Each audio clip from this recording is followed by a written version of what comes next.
George yawned and fidgeted on the carpet. The light from my bedside lamp caught his blonde hair and it made it shine like a halo.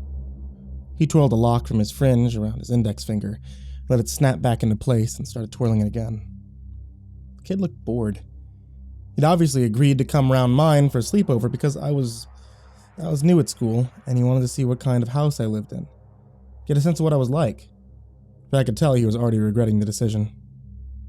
Thought you said you had a PS4. George's eyes flicked around the bedroom, as if he was hoping the console would magically appear from somewhere. We'd been upstairs since dinner. He'd explored my room, we'd chatted for a bit, then watched some random shows on Netflix. Things were going okay at first, but as the last light bled out of the day and the sky outside darkened, I could tell George was losing interest. That was when I suggested we do something a bit different. Nah, I don't have one, I said, sorry. Are you still up for having a go at this game, though? What, telling each other stories? Isn't that little kid stuff? George glanced at his watch on his wrist. I followed his gaze. George's watch was the first thing I noticed about him. He sits in front of me in English, and I spotted the watch after a ray of sunshine glinted off of its face and caught my eye. It's a really nice watch. Most of the kids in my year have digital watches, those blocky ones that light up when you press a button on the side, but George's watch was different, more adult. It was one of the reasons why I picked George to invite over. Hey, can I try your watch on? George looked at me and frowned. What? Your watch. Can I try it on? It's really nice. George stared at me for a second longer. One hand moved to touch the strap on his wrist as if to make sure that it was still secure. Sorry, I don't let anyone try on my watch. My dad said I'm not allowed. He glanced around the room once more, his eyes going from the door to the dark window. He sighed. Okay, let's play this dumb game then. What do I have to do? Ignoring the bored look on his face, I smiled. It's really easy. We just take turns telling each other scary stories, like the scariest story you can possibly think of. Then, whoever's is the scariest wins the game. George rolled his eyes. He stretched his long legs out in front of him. I don't know any scary stories. Besides, I think I might get some sleep soon. I'm pretty tired. Oh, come on, just one each.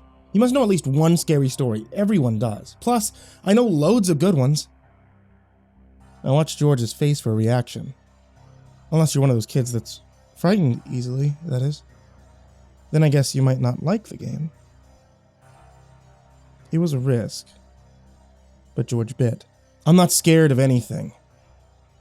The skin below his blonde hair creased into a frown.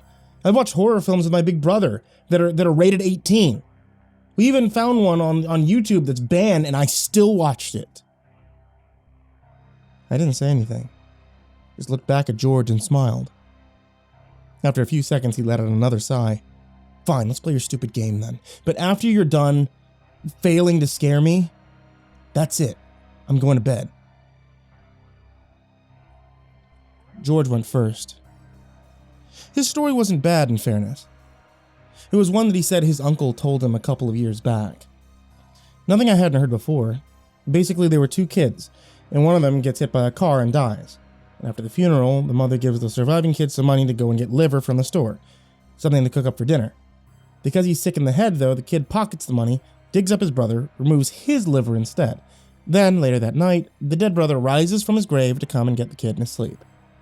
It's a decent enough story, but I've heard it 100 times already. I didn't let on, though. I made all the right faces, jumped to the right parts. George got quite into it. He gestured with his arms, and his watch glinted in the light from the bedside lamp. His blonde hair spilled across his forehead. He was so into the story, he didn't seem to notice. After it was over, he sat back, brushed the hair from his eyes, and grinned. Thought you were going to shit yourself at one point, he said. You might as well give up now anyway. I'm not scared of anything. I looked across the room at him. The house was quiet now. Had been for a few hours. When we first come upstairs, there was still noise coming from below. The faint sound of the TV in the lounge, the rattle of plates being put away in the kitchen. Now there was only silence. Beyond the bedroom window, tree branches rustled in the wind. The occasional car passed by on the road outside.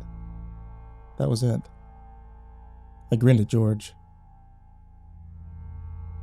So you're not scared of anything at all? Nope, nothing. Not even stories that are true? George let out a bark of laughter. Nice try. Just hurry up and get it over with, will ya? I'm already bored. Okay. Fine. I shuffled forward on the carpet, so I sat closer to George. Our knees were almost touching. George frowned, but he didn't move. My story's about a family, I began. A family that looks normal enough on the outside, but isn't really normal at all. George rolled his eyes again. He was starting to annoy me quite a bit by now, but I didn't let on. I just carried on with the story as if I hadn't noticed. Well, this family moves around a lot. They never stay in one place for too long. They can't, you see. The family's good at disguising themselves. They're good at hiding their secrets. But they still can't go taking risks. If they stayed in one place for any more than a few weeks, they might get found out. Someone might discover what they really are. So what are they then? I wanted to tell George not to interrupt, to just sit still and listen to the story. But I bit down the urge. Instead, I just grinned at him. The family are monsters, I said. They're all monsters. They travel from town to town. They leave a trail of dead kids wherever they go. I paused, expecting George to interrupt me again, but he didn't. He only stared back at me. There was no expression on his face as he twirled a lock of blonde hair around his finger. The family has a very specific way of doing things, I continued. When they move into a new area, they find a house that's been left unoccupied. Not a completely empty house, just one where the people that normally live there are off on holiday or something. One that'll be empty for a week or two. The family doesn't need long. See, a couple of weeks suits them just fine. So they break into the house, and then they go about setting the trap. It's their own kid they use. They send him off, make friends in the new neighborhood, around the nearby parks, maybe off to the local school under a fake name, tell them to get to know the other kids. The family is hungry by this point, really badly hungry. But they don't do anything just yet. They've learned to be patient. I paused and took a breath. This was a story I'd told before, but I found I liked it more and more with each retelling. The trick was not to rush through. You had to savor it. I'd opened the bedroom window when we first came upstairs, and now a draft of cold air blew through. It ruffled the curtains behind George. Tree branches shook in the garden outside, the leaves whispering to each other. George watched me, not saying anything. I had his attention. The kid's parents don't have to wait long, I continued. They never do. They've trained the kid well. See, he's not just a victim in all this. He may only be young, but he knows how the game works. Once the family has been in the area for a little while, a few days, maybe a week at most, the kid makes his choice. He picks a new friend to invite back to their house. The parents give him an incentive, too. He's still too young to share the tastes they have. They tell him that's something he'll only acquire when he gets older. But he still gets something out of it. What does he get out of it? George's eyes were fixed on mine. His finger kept twirling that same lock of hair over and over again. No, he gets the other kid's stuff, I replied. Whoever he picks, he gets to keep all their belongings after his parents are finished with them. Somewhere in the house below us, a door slammed. George's eyes flicked away from mine towards the bedroom door, then back again. I smiled at him. So... George kept his eyes on me as he tried to formulate the question. So what exactly do the parents get? What do they do with the kids they take? Oh, they eat them, I replied. They eat their insides. They tear the kids open while they're still screaming. They pull out their guts and intestines by the handful, wolf everything down until there's nothing left but a husk. I grinned. Somewhere below us, a floorboard creaked. The sound was faint and muffled, and I didn't think George heard it. Can you imagine what someone looks like when they've had everything inside them removed? They hardly even look like a person at all. It's like the stuff a snake leaves behind when it sheds its skin. The glow from the bedside lamp made George's skin look pale. His lips were slightly parted as he stared at me. "But how do they get away with it?" he asked. "Do the parents of the kid that get taken come looking for them the next day, when their kids don't show up back home?" I grinned back at George. I'd been hoping he'd ask. "Well, the family's long gone by that point," I said. "They vanish like shadows in the night. The only thing they take with them is the remains of the dead kid, and when the parents come looking for them the next day, all they find is a locked house that belongs to somebody else." Another floorboard creaked. It was louder this time, and we both heard it. The sound had come from the corridor outside the bedroom. George's head swiveled in the direction of the door. His eyes were wide in his pale face. "What was that?" "Oh, that was nothing," I lied. "Probably just the house settling. Nothing to be scared of, George." I eyed the watch on his wrist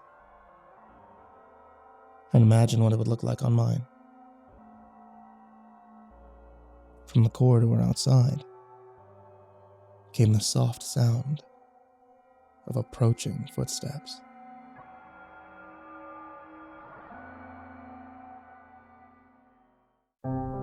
Hey there kids, it's me, Mr. Creepypasta, and I just want to make sure that all of you guys are still staying safe and doing your best to stay inside and keep yourself quarantined if you can do so. For those of you who can't, really appreciate you guys doing what you have to do. So, all the best to all of you who are still working, and all the best to all of you who are forced to kind of stay home and are not able to work. If you guys are missing out on a lot of the conventions, which at this point, all of them that I was planning on going to this year, with the exception of San Japan, looks like have been either canceled or pushed back. If you guys were looking forward to any of the conventions this year and are missing out on a lot of the artwork from some of your favorite authors or artists, take a look in the description down below. At least until the quarantine is over, you'll be able to find links to a bunch of my artist friends as well as authors in the description of every video. And of course, I will be bringing you guys stories every single day from now until the end of time, available here on YouTube as well as here on the podcast on Spotify, Apple, iTunes, and Google, and wherever else you can get podcasts. And now a very special thank you, big thank you, the biggest thank you I can possibly give to all of you who support on patreon.com/MrCreepypasta, who help keep the lights on in my house. Patreons such as Jordan Alexander Sanchez, Ken Lando Higuchi, Brianna Van Tine-Janzen, Chompski, TheRedOakShieldVirus, Sindee Barney, G. Weevil3, Diana Kraus, Stephen VanHuss, Tristain Pelton, Nico, TheGingerBroz, Dante Rowe, Raphael Rodriguez, Lastbladesong, Eliminator86, Nebsky, SteampunkSinner, Kaleb Dougal, Daniel Poulsen, Sky Harbor, The Homeless Bird 93, Gabrielle Undefined, Barbie Carmen, Liam Newman, Aaron Stormcrow, Dr. Strawberry, Barbara Masio, Thomas Burgett, Azazel Rotten, Let's Get Scared, S-Man, Brandy Hasanori, and King DDD. Thank you guys so much for supporting on Patreon, as well as all of you that are shown in the description down below. And sweet dreams, everyone.